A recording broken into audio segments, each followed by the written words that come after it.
ఉమ్మడి మెదక్ జిల్లాకు వరప్రదాయని సింగూరు వల్ల నిజామాబాద్, రంగారెడ్డితో పాటు హైదరాబాద్, సికింద్రాబాద్కు సైతం తాగునీరు అందుతుంది. గతంలో వచ్చిన వరదలకు ప్రాజెక్టు కట్ట రివిలెంట్ దెబ్బతినడంతో 30 టీఎంసీల సామర్థ్యం గల జలాశయ పరిధి 8 టీఎంసీలకే పరిమితమైంది. తాగు, సాగునీటితో పాటు విద్యుత్ ఉత్పాదనలోనూ కీలక పాత్ర పోషించే ఈ ప్రాజెక్టు పనుల్లో పురోగతి కనిపించడం లేదు. గతేడాది మొదలైన పనులు నత్తనడకన సాగుతున్నాయి. సింగూరు కింద సాగే 40,000 ఎకరాల పంట భూముల పరిస్థితి సైతం అగమ్యగోచరంగా మారనుంది. ఈ అంశంపై మా ప్రతినిధి ప్రశాంత్ అందించే గ్రౌండ్ రిపోర్ట్. ఉమ్మడి మెదక్ జిల్లాకి గుండకాయ, జంట నగరాలకి తాగునీటిని అందించడంలో కీలక పాత్ర పోషించే సంగారెడ్డి జిల్లా పుల్కల్ మండలంలోని సింగూరు ప్రాజెక్టు వద్ద మనం ఉన్నాము. గతంలో కోతకు గురైన ఈ ప్రాజెక్టు ఏదైతే ఉందో ఈ ప్రాజెక్టు మరమ్మతుల పనులను కీలకంగా తీసుకున్న రాష్ట్ర ప్రభుత్వం దీనికి సుమారు 18 కోట్ల నిధులను మంజూరు చేసింది. గతేడాది ఆగస్టు నెలలో ఇక్కడికి కమిషన్ ఒక బృందాన్ని ఏర్పాటు చేసింది.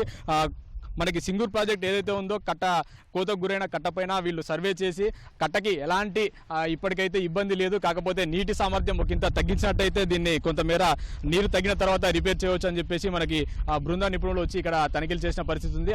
ఆ నేపథ్యంలోనే అప్పటికి 18 కోట్ల నిధులను రాష్ట్ర ప్రభుత్వం వెచ్చించిన నేపథ్యంలో వెంటనే పనులు చేపట్టడం జరిగింది.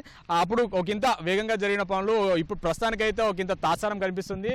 సుమారు 800 మీటర్ల మేర ఇక్కడ రివియంట్ అంటే మనకి చెరువు కట్టకి ఒకటి బండగా పేర్చి దాన్ని పెడతారు, దాన్ని రివియంట్ అంటారు. ఆ రివియంట్కి కోత ఏర్పడింది. గతంలో ఏర్పడిన కోత నేపథ్యంలో ఒకంత చూసినట్టయితే సింగూరు ప్రాజెక్టు ప్రమాదంలో పడింది అనే ఒకంత వాదనలు మనకి వినపడడం జరిగింది.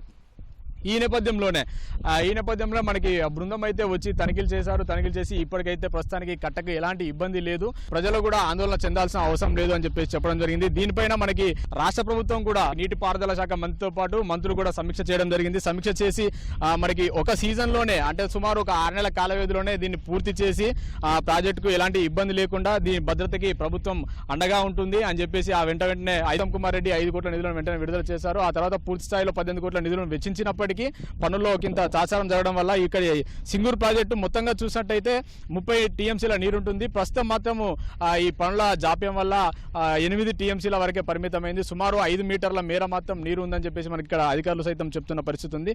ఇది ఈ ప్రాజెక్టు ద్వారా మనకి ఏటా ఈ సింగూరు ప్రాజెక్టు నుంచి ఆయకట్టు సాగు చేసుకునే రైతులకి సుమారుగా 40,000 ఎకరాలకి మనకి నీరు అందడం జరుగుతుంది. ఆ నీటి ద్వారా పంట సాగు చేసుకునే రైతులు మనకి పంటలు పండించుకోవడం 2 పంటలు లేదా 3 పంటలు పండిస్తున్న రైతులు కూడా ఉన్నారు. దీని నుంచి ప్రస్తుతం చూసినట్టయితే మనకు ప్రాజెక్టులో 8 టీఎంసీల నీరు మాత్రమే ఉంది. అది కూడా సుమారు 5 మీటర్ల మేర అని చెప్పేసి మనకు అధికారులు చెప్పడం జరుగుతుంది.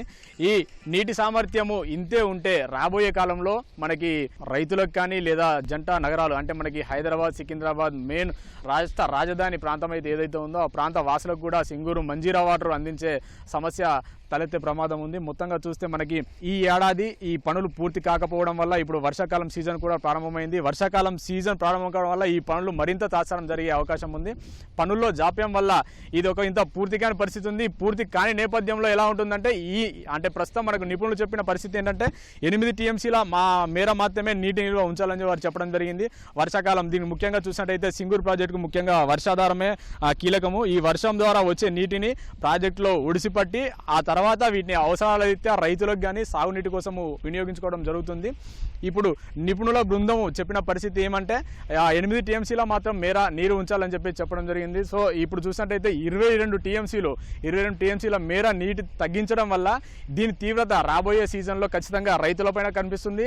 జంట నగరాల్లో మనకి తాగునీటి సమస్య కూడా ఎదురయ్యే ప్రమాదం ఉంది. 30 టీఎంసీల నీటి సామర్థ్యం గల ఈ సింగూరు ప్రాజెక్టు నుంచి ముఖ్యంగా మనకి తాగునీటితో పాటు సాగునీరు అలాగే దాంతో పాటుగా మనకి థర్మల్ విద్యుత్ కూడా ఇక్కడ నుంచి ప్రొడ్యూస్ అవుతూ ఉంటుంది. మొత్తంగా చూసినట్టయితే ప్రాజెక్టులో 17 గేట్లు ఉంటాయి. 17 గేట్లో 30 టీఎంసీలు అంటే సుమారుగా దరిదాపుల వరకు నీటిని నింపే అవకాశం ఉండేది. ఆ నింపిన సమయంలో ఈ గేట్లు ఎత్తి ఇక్కడ 17 గేట్లు ఉంటాయి. 17 గేట్ల ద్వారా మనకి నీటిని కిందికి వదిలే క్రమంలో అవి టర్బైన్ల ద్వారా కిందికి వెళ్ళి దాని ద్వారా మనకి విద్యుత్ ఉత్పత్తి కూడా జరుగుతూ ఉండేది. ఇప్పుడు ప్రస్తుతం చూసినట్టయితే ఇక్కడ విద్యుత్ ఉత్పాదన అనేది కూడా తగ్గిపోయిందని చెప్పుకోవచ్చు. అలాగే దీంతో పాటుగా మనకు చూసినట్టయితే ఒకంత సాగునీరుకి ఇప్పుడు మనకి ఎల్నినో ఎఫెక్ట్ తో వర్షాలు తక్కువ పడతాయి. దానివల్ల రైతులకి ప్రత్యామ్నాయ పంటలు వేసుకోవాలి వరికి బదులు అని చెప్పేసి కూడా మనకి ప్రభుత్వం సూచిస్తూ ఉంది. ఈ నేపథ్యంలోనే సింగూరు ఆనకట్ట మీద ఈ ప్రాజెక్టు నీటి మీద ఆధారపడి సుమారు 40,000 ఎకరాల్లో మనకు రైతులు సాగు చేస్తున్న పరిస్థితి ఉంది భూమిని.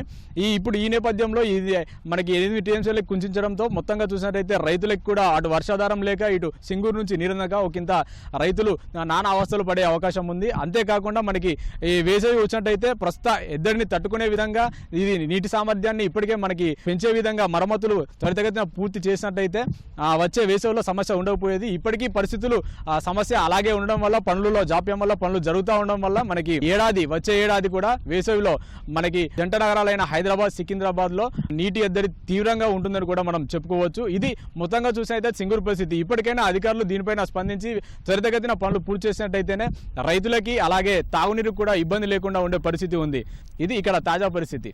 కెమెరామెన్ ఉమామేశ్వరరావుతో ప్రశాంత్, ఈటీవీ న్యూస్, సింగూరు నుంచి.